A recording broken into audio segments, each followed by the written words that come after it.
Can you describe the current challenge with data, or at least some of the current challenges with data? And I'm sure many listening out there are probably going to be able to relate to this.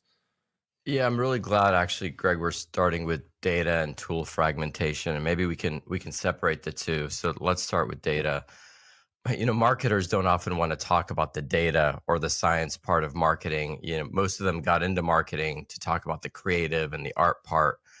And I get that. But honestly, if we're going to have an AI conversation, we first have to have a data conversation, Yeah. because at its most fundamental core, AI is, part data science and part machine learning.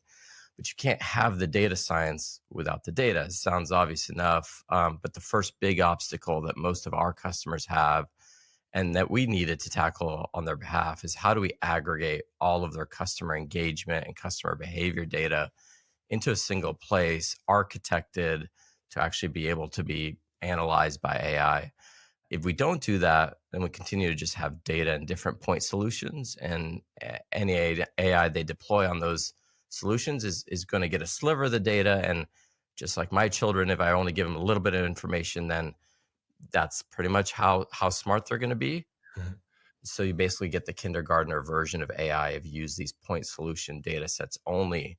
So data ends up being like the biggest conversation that has to have first. Now, for the fragmented platform problem, so okay, you get all the data, you deploy the numerous different AIs to analyze it, because ultimately there are different AIs that are good at different things, and you generate what at least we call these signals, or just information of what your customer base really cares about, and you can turn those into recommendations of what actions to take.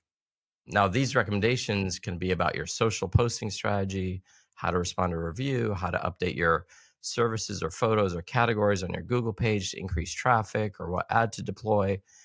And if you have all that data and all that analysis and you have all those recommendations, then you have to send them back to a different point solution Mm. from wherever you did the analysis. Well, that's just nonsense. And you're back to sort of the same inefficiency problem. And this is the rub with the point solution dominated market right now. That strategy is frankly completely at odds with winning in an AI strategy.